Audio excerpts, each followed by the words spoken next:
로마서 308번째 시간입니다. 오늘은 사도 바울과 파린의 동력자들이란 제목으로 하나님 말씀 함께 나눕니다. 오늘 본문은 대단히 어렵습니다. 왜냐하면 본문에는 총 8명의 이름이 등장하는데 우리가 잘 아는 한 명 빼곤 나머지 7명에 대한 정보는 거의 없기 때문이죠. 그래서 그냥 패스하려다가 그래도 로마서 마지막 무렵인데 건너뛰면 몹시 섭섭하고 아쉬울 것 같아 설교하고 가는 게 좋겠다 하는 마음에 오늘의 본문을 준비하고 함께 나누려 합니다. 본문의 말씀을 잘 들여다보면 알 수 있겠지만 본문을 주석한 주석가들 또한 본문에 대한 정확한 그리고 많은 정보를 갖고 있지 않습니다. 그분들의 의견들을 모아서 한 줄 평을 쓰자면 이렇습니다.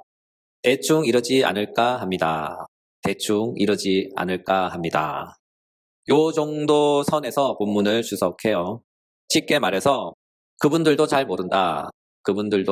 모른다입니다. 그래서 본문에 대한 정확한 정보가 없기 때문에 저도 통시적 관점에서 신약 성경의 전체적인 맥락 안에서 추론을 통한 본문 해석을 하려 합니다. 쉽게 말하자면 정확한 해석은 아니다 하는 그런 뜻이죠. 따라서 본문에 대한 정확한 해석은 존재하지 않기에 제 해석이 맞을 수도 있고 많이 틀릴 수도 있다는 점을 꼭 참고해 주셨으면 좋겠습니다. 그러므로 이와 같은 맥락에서 오늘 말씀은 교회사에서 황금의 입이라 불리는 위대한 설교가 크리소스톰의 말씀을 소개하며 시작합니다. 크리소스톰은 이렇게 말씀하셨어요. 성경의 단순한 이름들에서도 커다란 보물들을 발견할 수 있다. 성경의 단순한 이름들에서도 커다란 보물들을 발견할 수 있다. 아멘. 본문을 분석해 볼까요? 오늘 본문에는 8명의 이름들이 등장합니다. 디모데, 누기오, 야손, 소시바더, 더디오, 가이오, 에라스도, 구아도. 이 중에서 5명은 사도 바울과 직접적인 관련은 있지만 로마 교회 성도들과는 직접적인 관계가 없어 보입니다. 또한 언급된 8명 중에 3명은 로마 교회 성도들과 직접적인 관련이 있어 보입니다. 왜냐하면 본문에 언급된 가이오는 고린도시에서 상당한 재력가로 보이기 때문이죠. 본문에서 나와 온 교회를 돌보아주는 가이오란 표현을 주목해 보셔요. 본문에 등장하는 가이오란 사람은 2가지 큰 일을 하는 사람 같아 보입니다. 먼저 사도 바울을 잘 돌봅니다. 달리 말해서 사도 바울의 든든한 후원자란 뜻이죠. 또한 가이오는 고린도시에 방문하는 모든 그리스도인들을 돌보며 아울러 고린도시의 모든 교회들 또한 돌보는 큰 섬김의 사람입니다. 이와 같은 이유로 본문에서 사도는 말씀하시죠. 로마서 16장 23절 전반절 나와 온 교회를 돌보아주는 가이오. 따라서 우리는 그를 잘 모르지만 그의 큰 섬김으로 인하여 고린도시의 가이오는 당시 로마 교회 성도들에게도 그 이름이 잘 알려져 친숙한 이름이었을 것입니다. 또한 3인 중 2번째 등장하는 사람은 고린도 성의 재무장가인 에라스도입니다. 본문에서 재무에 해당하는 헬라어는 오이코노모스인데 이 단어의 뜻은 관리인, 청직이 공공기관의 재정을 총괄하는 사람이란 뜻을 갖고 있어요. 현대적인 표현으로는 기재부 장관 정도 되는 높은 지위에 있던 사람입니다. 이와 같은 이유로 로마 교회 성도들은 고린도시의 재무장관인 에라스도라는 사람도 잘 알고 있었을 것입니다. 그러나 3인 중 3번째 인물은 조금 의외이긴 한데 그럼에도 불구하고 3번째 등장인물인 구아도 또한 로마 교회 성도들에게 있어 잘 알려진 인물인 듯 합니다. 그 이유를 찾아보면 로마서 16장 11절에서 추론해 볼 수 있어요. 로마서 16장 11절 후반절. 나기수의 가족 중 주 안에 있는 자들에게 문안하라. 이 구절에서 나기수의 권속들이 등장하죠. 나기수가 뭐길래, 누구길래 사도 바울의 서신서에 그 이름이 등장할까요? 이에 대하여 이 본문에 관한 설교를 할 때 잠깐 언급했지만 다시 한번 그 내용을 곱씹어 보자면 이렇습니다. 주석가들의 견해를 따르면 사도 바울 당시 나기수란 사람이 있었는데 이 사람은 아주 유명한 사람입니다. 그는 노예 신분에서 자유의 몸이 되어 로마 황제 글라우디오의 비서가 된 사람이라고 소개합니다. 이로 인하여 나기수란 사람은 그 당시 로마 황제에게 큰 영향력을 행사했던 사람이었고 재력도 상당해서 400만 파운드나 소유했던 사람입니다. 우리나라 환율로 환원하면 62억 4,520만 원, 62억 4,520만 원 정도 됩니다. 대략 62억 정도인데 부럽네요.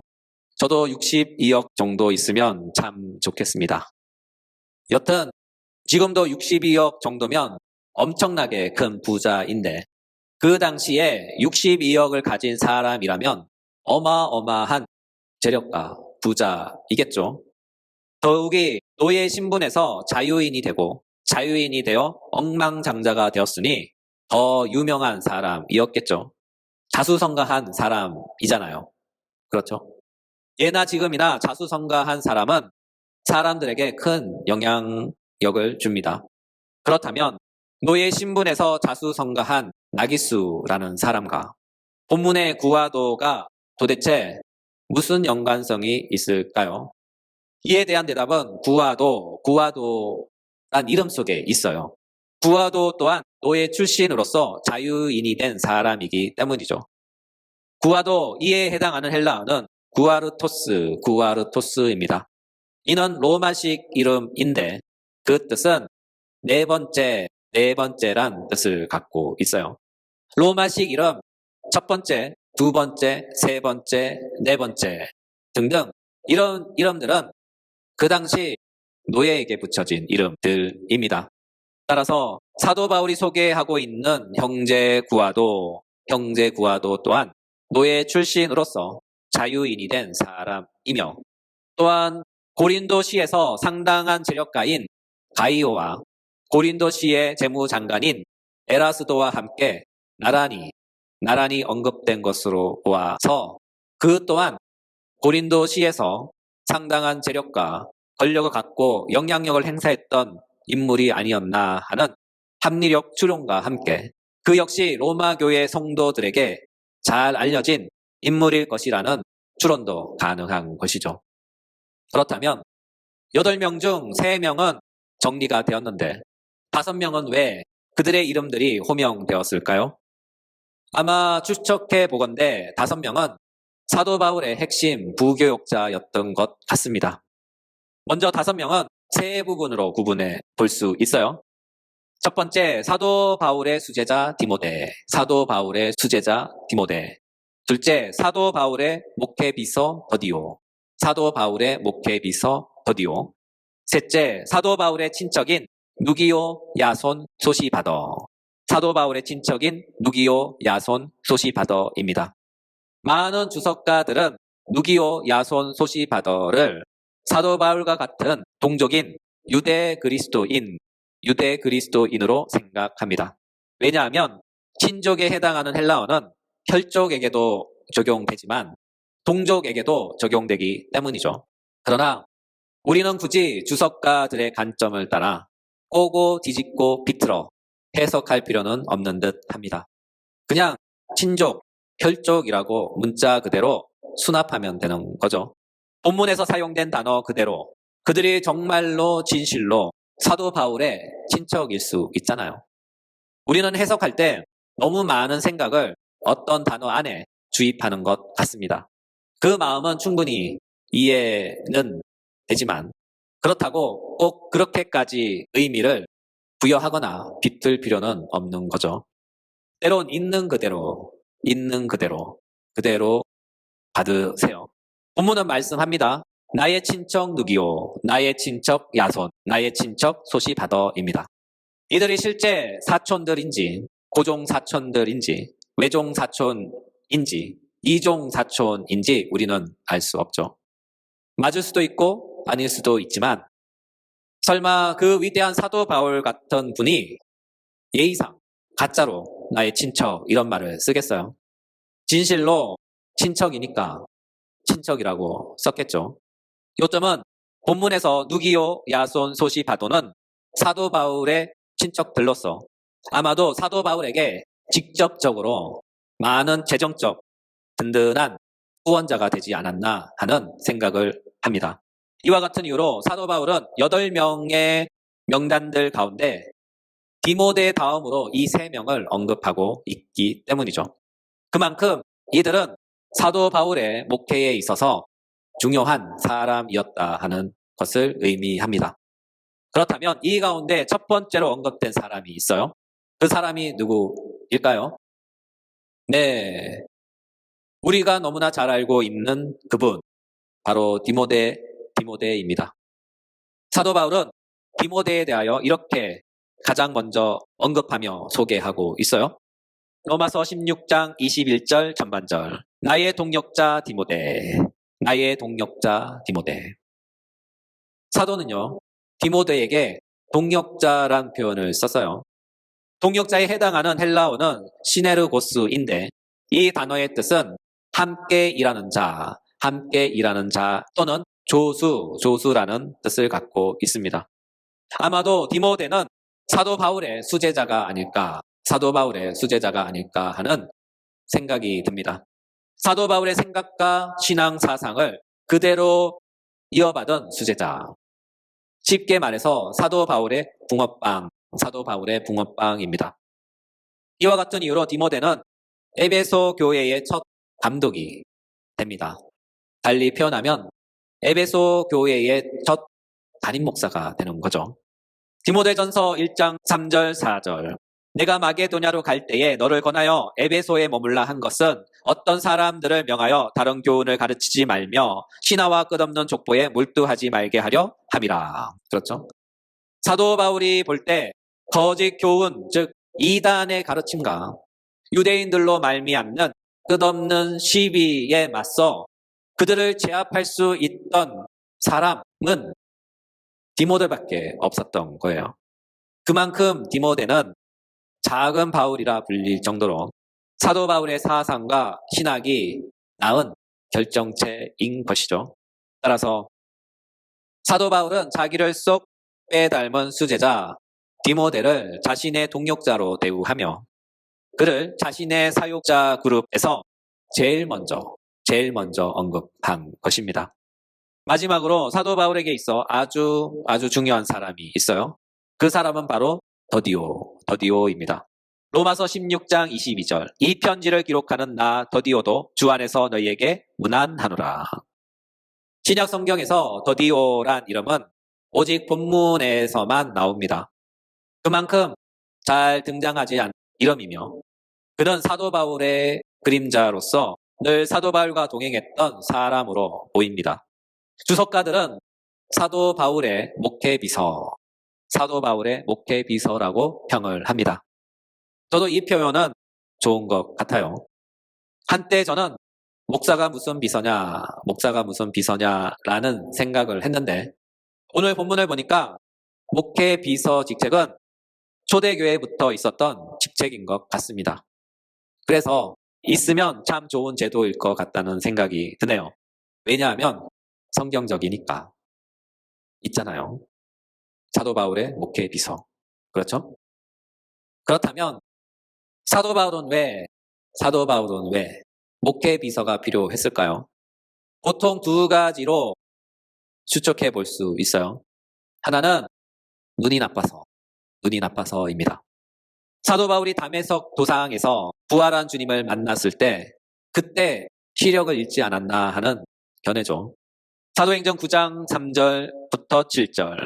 사도 바울이 길을 가다가 다메섹에 가까이 이르더니 호련히 하늘로부터 빛이 그를 둘러 비추는지라 땅에 엎드러져 들음에 소리가 있어 이르되 사울아 사울아 내가 어찌하여 나를 받게 하느냐 하시거늘 대답하되 주여 누구시니이까 이르시되 나는 내가 받게 하는 예수라 너는 일어나 시내로 들어가라 내가 행할 것을 내게 이를 자가 있느니라 하시니 같이 가던 사람들은 소리만 듣고 아무도 보지 못하여 말을 못하고 서 있더라. 사울이 땅에서 일어나 눈을 떴으나 아무것도 보지 못하고 사람의 손에 끌려 다메섹으로 들어가서. 이 구절들에 의하면 사도 바울은 다메섹으로 가는 길에서 주님을 만났고 그때 부활의 주님을 만날 때 시력을 크게 잃은 듯 합니다. 그로 인하여 사도 바울은 평생 연약 시력과 눈병으로 고통을 겪었죠. 이로 인하여 갈라디아서에서 사도는 이렇게 말씀해요. 갈라디아서 4장 15절 너희가 할 수만 있었더라면 너희의 눈이라도 빼어 나에게 주었으리라. 너희의 눈이라도 빼어 나에게 주었으리라. 그만큼 사도 바울은 눈 때문에 고생했어요. 그래서 사도 바울은 이 문제를 갖고 주님께 열심히 간절히 기도했죠. 고린도 후서 12장 8절 9절 이것이 내게서 떠나가게 하기 위하여 내가 3번 주께 간구하였더니 나에게 이르시되 내 은혜가 내게 족하다. 내 은혜가 내게 족하다. 이는 내 능력이 약한 데서 온전하여 짐이라 하신지라. 그러므로 도리어 크게 기뻐함으로 나의 여러 약한 것들에 대하여 자랑하리니 이는 그리스도의 능력이 내게 머물게 하려 함이라. 이 구절들이 증거하듯이 사도는 눈이 나빠서 평생 고생했어요. 이것을 위해 주님께 간절히 3번씩이나 기도했지만 우리 주님의 응답은 이것이었죠. 내 은혜가 내게 족하다. 내 은혜가 내게 족하다. 따라서 사도 바울은 눈이 나빠서 목회 비서를 곁에 두었죠. 또 다른 하나는 몸이 아파서입니다. 고린도후서 11장 23절부터 27절 내가 수고를 넘치도록 하고 옥에 갇히기도 더 많이 하고 매도 수없이 맞고 여러 번 죽을 뻔하였으니 유대인들에게서 40에서 하나 감한 매를 5번 맞았으며 3번 태장으로 맞고 1번 돌로 맞고 3번 파선하고 1주야를 깊은 바다에서 지냈으며 여러 번 여행하면서 강의 위험과 강도의 위험과 동적의 위험과 이방인의 위험과 시내의 위험과 강야의 위험과 바다의 위험과 거짓 형제 중에 위험을 당하고 또 수고하며 애쓰고 여러 번 자지 못하고 줄이고 목마르고 여러 번 굶고 춥고 헐벗었노라. 이 모든 구절들을 한마디로 요약하면 이것입니다. 사도 바울은 허벌나게 고생했다. 그런 뜻입니다. 사정이 이렇다 보니 사도 바울의 몸은 성한 데가 없었죠.